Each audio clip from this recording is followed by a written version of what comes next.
কোরবানির মাংসকে 3 ভাগে ভাগ করা জরুরি? 3 ভাগ না করলে কি গুনাহ হবে বা কোরবানির কোনো ক্ষতি হবে? অনেকে মনে করে কোরবানির দিন হাঁস মুরগি জবাই করা উচিত নয়। কেউ যদি কোরবানি করতে না পারে তারা কি হাঁস মুরগি জবাই করতে পারবে না? শরীয়ত কি বলে? ঋণ করে কোরবানি দেওয়া যাবে কিনা? কোরবানির পশু জবাইকারী ব্যক্তিকে যদি তার পারিশ্রমিক দেওয়া না হয় তাহলে কোরবানি নিষিদ্ধ হবে কিনা? ফয়জুল্লাহ লিখেছেন, কোরবানি করার সময় কি যাদের পক্ষ থেকে কোরবানি করা হয় তাদের নাম উচ্চারণ করা বাধ্যতামূলক নাকি মনোনীত করাই যথেষ্ট?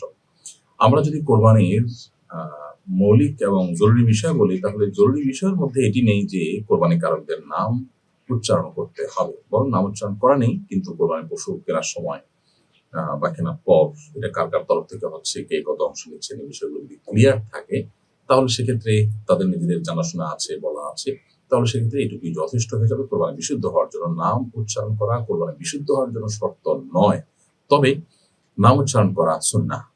অর্থাৎ আপনি যখন কোরবানি করলেন, কোরবানি করে শেষ করে বলবেন আল্লাহুম্মা তাকাব্বালহু মিন অমুক অমুক অমুক, এভাবে সবাই নাম উল্লেখ করবেন।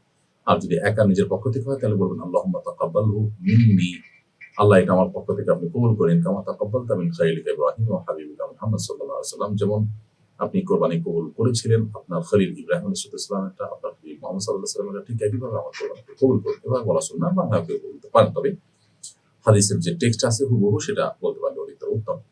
আর যদি এটা মুখে উচ্চারণ করা নাও হয় তারপরে ইনশাআল্লাহ কোরবানি হয়ে যাবে, তবে উচ্চারণ করা উত্তম। তবে সেটা কোরবানি করার পর, পশু জবাই করার পর। আমাদের দেশে অনেক সময় দেখা যায় পশুকে শুইয়ে রাখা হয়েছে এবং চেপে ধরা হয়েছে গলা ইত্যাদি, তখন কাগজ নিয়ে এই সমস্ত নাম জপার চেষ্টা করা হয়। কোরবানির পশু জবাই করার পরে কাজটা জবাই করার পরই করতে হয়, তো এগুলো আগে থেকে রেডি করা উচিত। কোরবানির পশুকে কষ্ট দিয়ে তখন নাম সংগ্রহ করা এটা অনুচিত কাজ। ফরিদুর রহমান আপনি লিখেছেন, কোরবানির মাংসকে 3 ভাগে ভাগ করা জরুরি? 3 ভাগ না করলে কি গুনাহ হবে বা কোরবানির কোনো ক্ষতি হবে? কোরবানির গোশত 3 ভাগে ভাগ করা জরুরি নয়। আমরা অনেকেই কোরবানির গোশতকে 3 ভাগে ভাগ করা আবশ্যক মনে করি, অথচ এটি আবশ্যক নয়। আল্লাহ সুবহানাহু ওয়া তাআলা কোরআনে কারীমে আমাদেরকে বলেছেন ফাকুলু মিনহা ওয়া আত'ইমুল কানি'a ওয়াল মু'তাররা, কোরবানির গোশত আমরা নিজেরা খাবো এবং ওদের আত্মীয়স্বজন, পরিচিত বন্ধু-বান্ধবদের মধ্যে শেয়ার করব, এবং গরিব অভাবী মানুষ যারা আছেন তাদের মধ্যে আমরা শেয়ার করব। কিছু মানুষ আছে যারা চাইতে পারে না, তাদেরকে দিব, যারা চায় তাদেরকে দিব, সব ধরনের মানুষকে দিব। তো এইভাবে কয় ভাগে ভাগ করা, 3 ভাগে ভাগ করা এটা মুস্তাহাব। এটা না করলে যে কোরবানি হবে না তা কিন্তু নয়। আর সমান করে ভাগ করতেই হবে এমন কোনো কথা নয়। সমান করে ভাগ করতে পারলে উত্তম।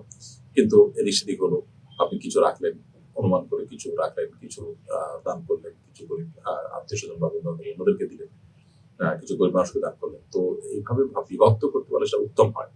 আর যদি আপনি একেবারে এক্সাক্ট 3 ভাগ না করে আরো কম বা বেশি ভাগ করেন তাতে কোরবানির কোনো অসুবিধা হবে না। এটা হলো উত্তমতর ব্যাপার। করতে পারলে ভালো, না করতে পারলে অসুবিধা হবে না। আসলে শরীয়তের কোন বিষয়ের গুরুত্ব কতটুকু এটা জানাটা আমাদের জন্য অনেক বেশি গুরুত্বপূর্ণ। আমরা অনেকে না জানার কারণে কিন্তু নানাবিধ জটিলতার মধ্যে ভুগি।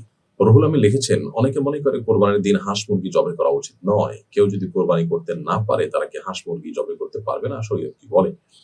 রুহুল আমিন, কোরবানি দিনগুলোতে হাঁস মুরগি জবাই করা যাবে না, এটি আমাদের নিছক ধারণা।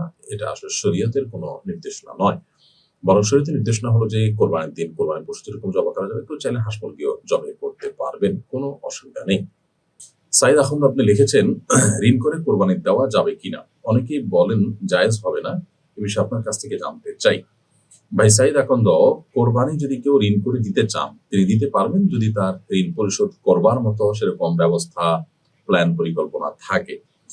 আর যদি এমন হয় যে তিনি কোরবানির জন্য যে ঋণ নিবেন সে ঋণ আসলে পরিশোধ করার আপাত দৃষ্টিতে তার কোনোই ব্যবস্থা নাই এবং তিনি তা আদায় করার হয়তো সদিচ্ছাও নাই, তো এরকম পরিস্থিতিতে আসলে তার জন্য ঋণ করে কোরবানি দেওয়া জায়েজ নয়।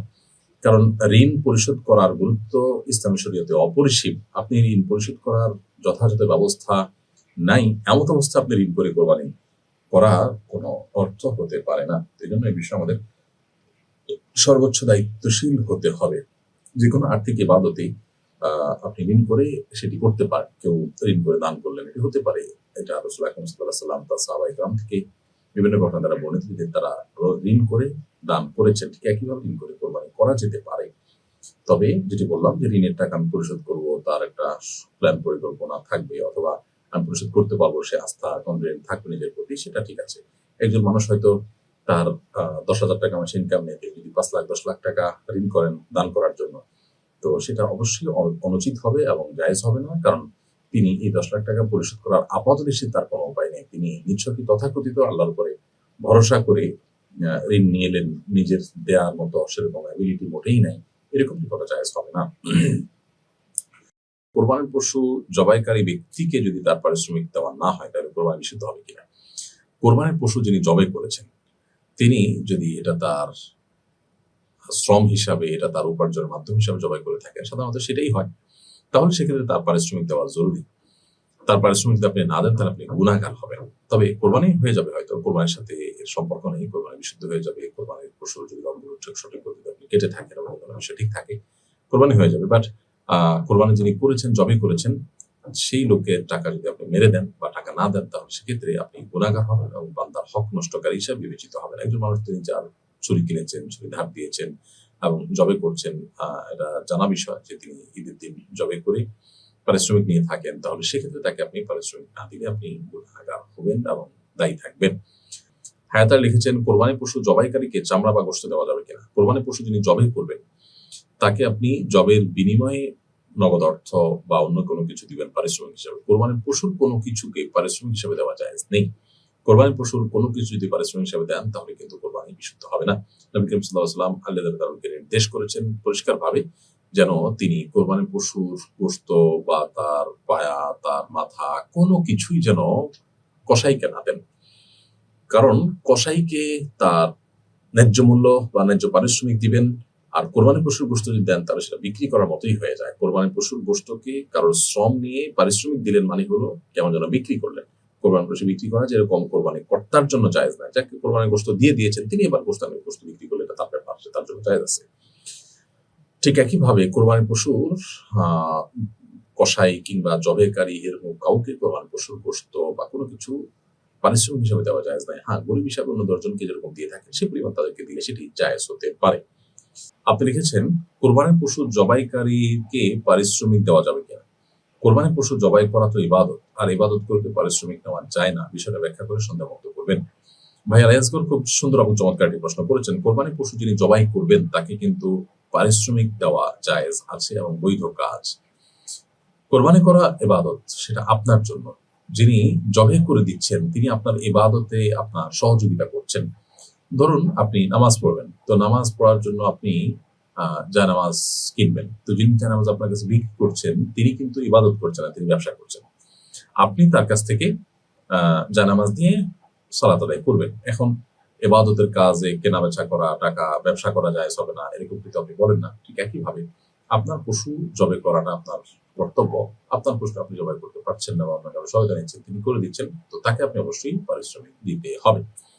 এখানে ব্যাপারটা এরকম না যে আপনার ইবাদতটা সে করে দিচ্ছে, আপনার টাকা, এখানে আর্থিক ইবাদত মূলত এটা আপনার টাকা আপনি ব্যয় করছেন, আপনারটা আপনি করছেন, তিনি শুধুমাত্র সেটা সম্পাদন করে দিচ্ছেন, সেটা বাস্তবায়নটা করে দিচ্ছেন।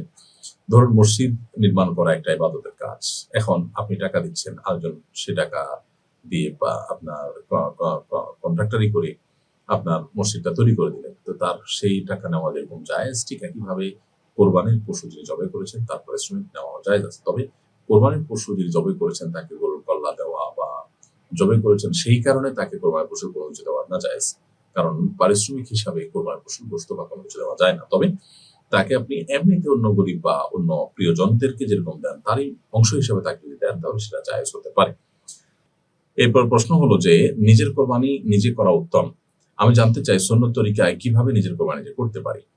কোরবানি করার নিয়ম কি এটা আমরা অনেকে জানি না, এবং না জানার কারণে আমাদের মধ্যে কোরবানি করতে এক ধরনের হেজিটেশন ফিল করি আমরা। মূলত কোরবানি করা খুব সহজ একটি কাজ, এটি জটিল কোনো কাজ নয়, এবং নিজের কোরবানি নিজে হাতে করা উত্তম। বিশেষ করে একটা পশু আপনি দীর্ঘদিন লালন পালন করেছেন কিংবা কিনে এনে সেটাকে আদর যত্ন করে আপনি লালন পালন করেছেন 2-4 দিন 5 দিন যেটাই হোক, এরপরে পশু জবাই করতে আপনার মধ্যে একটু হলেও কষ্ট লাগা কাজ করবে। এখান থেকে আমরা শিক্ষা গ্রহণ করব যে কোরবানি আসলে আমাদেরকে ত্যাগের শিক্ষা দেয় এবং স্যাক্রিফাইসের শিক্ষা দেয়। আল্লাহর নির্দেশ পালনার্থে আমার প্রিয় জিনিসকেও ত্যাগ করতে আমরা শিখবো, সেই জিনিসটা কোরবানি আমাদেরকে শেখায়। তো এই জন্য নিজে হাতে কোরবানি করা উত্তম। নিজে হাতে কোরবানি করার ক্ষেত্রে আমরা যে হেজিটেশনে ভোগী সেটির মূল কারণ হলো যে কিভাবে কোরবানি করলে শুদ্ধ হয় অশুদ্ধ হয়, এ নিয়ে আমাদের এক ধরনের ভয় আছে। এই ভয়টা দূর করে দিতে চাই আমরা। এটা আসলে এমন কোনো বিষয় না যেটা খুব জটিল যে কোরবানি শুদ্ধ অশুদ্ধ হওয়ার মতো ব্যাপার হয়ে দাঁড়াবে। প্রথমত আপনি কোরবানির পশুকে পশ্চিম দিকে আপনি শোয়ালেন, পশ্চিম দিকে কোরবানির পশুকে শোয়ার পর তার গলা আপনি ছুরি চালানোর আগে বিসমিল্লাহি আল্লাহু আকবার আল্লাহুম্মা মিনকা ওয়া লাক বলে আপনি পরিচালনা করবেন। কোন বর্ণনায় আল্লাহুম্মা ইন্নী ওয়াজ্জাহতু ওয়াজহিয়া লিল্লাযী ফাতারাস সামাওয়াতি ওয়াল আরদা হানিফা ওয়া মা আনা মিনাল মুশরিকিন। এই দোয়া পড়ার কথা বর্ণিত হয়েছে, যদিও সেই হাদিসের সনদ নিয়ে কিছুটা আপত্তিত মুহাদ্দিসগণ। তাহলে যা না বললে নয়, তাহলে বিসমিল্লাহ আল্লাহু আকবার, বিসমিল্লাহ আল্লাহু আকবার বলে আপনি ছুরি চালনা করবেন। এবং পশুর যে খাদ্যনালী এবং শ্বাসনালী আছে, মোটা মোটা ২টা নালী, এগুলো যেন কাটা যায়, এবং ২ পাশে ২টা সরু বা চিকন নালী আছে, সেগুলো যেন কাটা যায়। তাহলে এই নালীগুলো কাটা গেলেই আপনার কোরবানি বিশুদ্ধ হয়ে গেল। সাধারণত কোরবানি পশু শোয়ার পর কোরবানি পশুর যে কান, এটা পশুর গলার দিকে ভেঙে ধরলে যে জায়গায় কানের গোড়াটা থাকে, ওই জায়গা নরম জায়গা থেকে দেখে, মানে হাড্ডি যেন না পড়ে, নরম জায়গা দেখে হাত দিয়ে ধরে যদি দেখা যায় নরম জায়গা, সেখানে বিসমিল্লাহ আল্লাহু আকবার বলে ছুরি চালনা করা যেতে পারে। এবং ছুরি চালানোর পর দেখাই যাবে যে নালীগুলো কাটা গেছে, একটা একটা করে পরিষ্কার দেখা যাবে।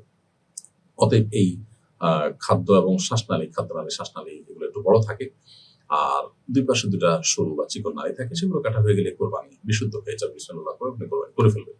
কোরবানি করার পর সেটা নিজের পক্ষ থেকে বলবেন, আল্লাহ এটা আমার তরফ থেকে কবুল করেন, যেভাবে আপনি ইব্রাহিম আলাইহিস সালাম এবং মুহাম্মদ সাল্লাল্লাহু আলাইহি ওয়াসাল্লাম কোরবানি কবুল করেছেন। আল্লাহুম্মা তাকাব্বালহু মিন্নি কামা তাকাব্বালতাহু মিন খালিলিকা ইব্রাহিম ওয়া হাবিবিকা মুহাম্মদ সাল্লাল্লাহু আলাইহি ওয়াসাল্লাম।